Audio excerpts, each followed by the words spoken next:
دیتے تھے پرسا یا موسیٰ بن جعفر یبن الزہرا یا موسیٰ بن جعفر سیدی مولا سیدی مولا سیدی مولا سیدی مولا متوجہ جا رہا ہے متوجہ زیارت امام کاظمین موسیٰ کاظم علیہ السلام اور امام محمد تقی علیہ السلام کرتے ہیں. آپ تمام مومنین مومنات کی طرف سے تمام شہدائے جہان کی طرف سے جملہ مرحومین مومنین مومنات کی طرف سے قربتاً اللہ. بسم اللہ الرحمن الرحیم اللہم صل علی محمد وآل محمد صلوات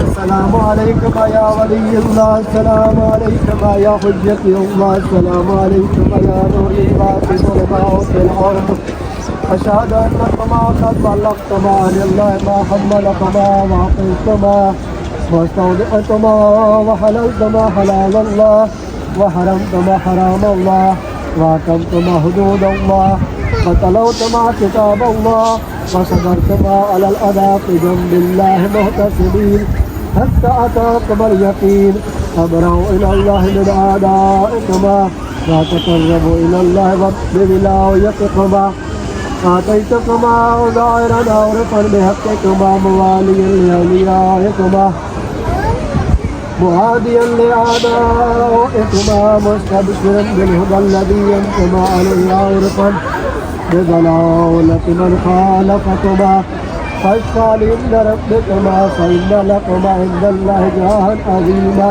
ومقاما محمودا صلوات اللهم یا سیدی یا مولائی یا مصب لطافر یا باب حوائج عدل کسی عدل کسی لا ریب نہیں ہم کو دعاؤں کا سلیقہ بس تیرے وسیلے کو بنایا ہے وظیفہ اے موسیٰ کاظم بن جعفر میرے مولا شاہی نہیں بس چاہیے شبیر کا صدقہ یا سیدی یا مولائی یا مصب لطافر یا باب حوائج عدل کسی عدل کسی داناؤں کے سائے میں بھی نادان بنے ہو معصوم کے ہوتے ہوئے بے آس ہو یا سیدی یا مولائی یا مصب